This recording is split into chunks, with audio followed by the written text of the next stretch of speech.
साथियों नमस्कार।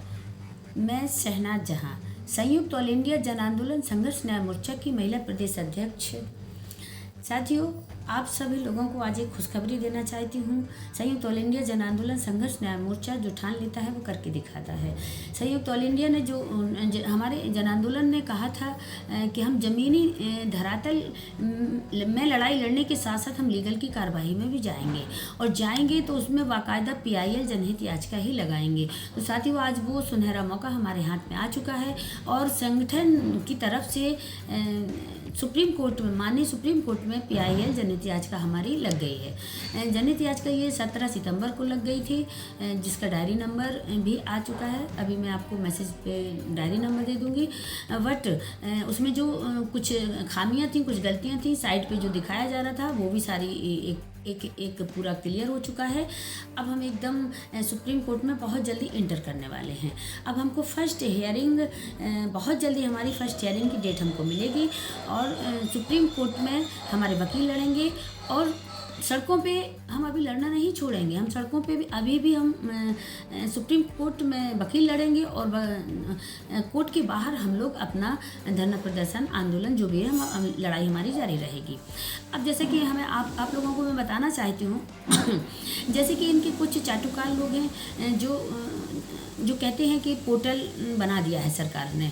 सबको मालूम है कि एक पोर्टल लॉन्च हुआ है, वो भी संगठन ने जब एक बड़ी मेहनत की थी, एक बड़ा आंदोलन किया था, जन आंदोलन किया था MP के भोपाल में, तब जाके ये पोर्टल का उदय हुआ था। चलिए, पोर्टल सबको मालूम है कि पोर्टल की क्या खासियत है, पोर्टल में क्या क्या है।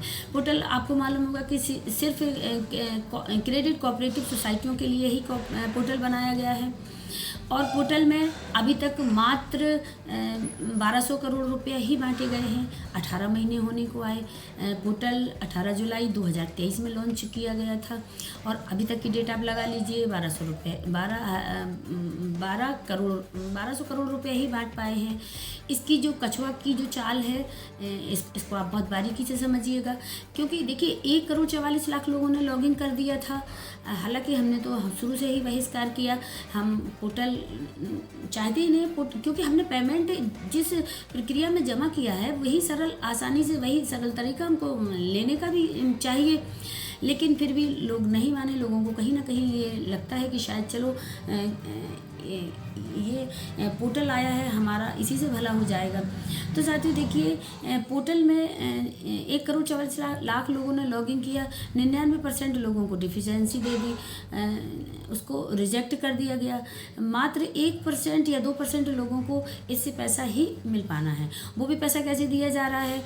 आप जिसने आज से 20 साल पहले 10,000 रुपये जमा किया था उसको मात्र 10,000 रुपया ही मिलेगा। आज से 20 साल पहले जिसने 50,000 रुपये जमा किया था उसको मात्र सिर्फ 50,000 रुपये ही मिलेगा। तो ये कहाँ का इंसाफ है भाई? ये कैसा इंसाफ है? अच्छा ठीक है, चलिए ठीक है, मैं ये भी कहती हूँ। और एक गजब की बात तो ये देखिए कि जो हमारा ही पैसा, हम पब्लिक का ही पैसा, हम पीड़ित निवेशकों का ही पैसा है और सरकार हमको दे रही है और हम पे एहसान भी कर रही है, बड़ा एहसान जता रही है कि देखो हम पैसे दिलवा रहे हैं। और हमारे ही पैसे से 20 लाख रुपए महीने पर मंथ रेड्डी साहब को जा रहे हैं और अग्रवाल साहब को जा रहे हैं। तो ये मतलब देखिए कितना अन्याय हम पीड़ितों के साथ हो रहा है और हम आखिर कुछ भी नहीं कर पा रहे हैं। लेकिन खैर, घबराने की ज़रूरत नहीं है, बिल्कुल भी परेशान होने की ज़रूरत नहीं है। अब हम लोग माननीय सुप्रीम कोर्ट में एंटर कर चुके हैं। हम लोग PIL लगा चुके हैं और इस PIL लगाने में कितनी समस्याएं आई, कितनी लोगों ने टांग खींचने की कोशिश की, कितने लोगों ने रोकने का प्रयास किया। लेकिन हम लोग जो जज्बा और जो जुनून होता है उसको लेके चलते हैं और जो चीज़ का प्रण कर लेते हैं वो करके ही रहते हैं। हमारी PIL लग चुकी है।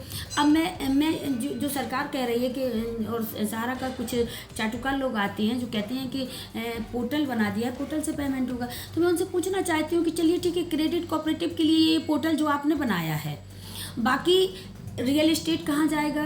सहारा क्यूसॉप कहाँ जाएगा? यूनिक कहाँ जाएगा? और गोल्डन ग्लोबल कहाँ जाएगा? और आपका स्टार प्लस कहाँ जाएगा? रियल एस्टेट कहाँ जाएगा? इसका पेमेंट कहाँ से होगा? डेथ क्लेम कहाँ जाएगी? इसका पेमेंट कहाँ से होगा? इसका पेमेंट कौन देगा भाई? आखिर पोर्टल में तो इसके लिए कोई जगह नहीं है।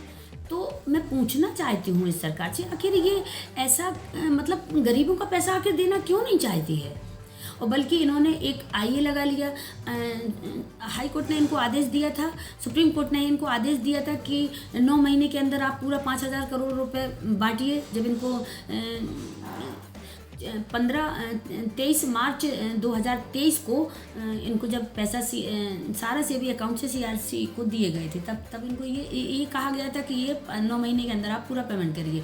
और हमारे गृह मंत्री अमित शाह जी ने भी जगह जगह जा कर के ये कहा था, बोला भी था कि हम पाई का भुगतान करेंगे। ठीक है, 18 महीने हो गए भाई, 1% लोगों को भी भुगतान नहीं मिला। कुछ इक्का दुक्का लोगों को मिला है। कैसे उनकी डिफिशियंसी हट गई, कैसे ये लोग हटा रहे हैं। हाँ, एक चीज़ और, डिफिशियंसी के नाम पे भी ये लोग अपनी अपनी दुकान खोल के बैठे हैं जहाँ तहाँ। वैसे तो मैं बता दूं कि 95% से ज़्यादा भी इनके ऑफिस बंद हो चुके हैं। अब लोग जाएं डिफिशियंसी हटाने तो कहाँ पे जाएं। ये काम करना चाहिए था तो ऑफिस वालों को करना चाहिए था कि ऑफिस ने ही ये डिफिशियंसी जो आज आ रही हैं, तो ये गलती किसकी है। मैं तो ये कहती हूँ कि सरकार इसमें जाँच होनी चाहिए। अरे भाई, जब इन्होंने पैसा लिया था तो इतनी गलतियां थी, तो आखिर लिया क्यों पैसा, इस पे भी तो जांच बनती है ना। जब हमने पैसा जमा किया है तब ये गलतियां थी तो आपने आराम से रख लिया, कोई भी गलती आपकी चल जाएगी। अब देने में आपने इतनी गलतियां निकाल दी कि व्यक्ति यहाँ से वहाँ भागते भागते पता नहीं कितने साल लग जाएंगे। जैसे आप एम्बार्गो का 12 साल से बहाना लेकर के लोगों को गुमराह करते रहे, ऐसे ही आप डिफिशियंसी में करेंगे। आप कम से कम 2-4-5 साल डिफिशियंसी को ऐसे खींच ले जाएंगे। जैसे कि अभी ही आप देख लिए, एक आपने आईए लगाई, सरकार ने आईए लगाई कि हमको और वक्त दिया जाए, तो पोर्टल का जो समय सीमा थी उसको 2025 दिसंबर तक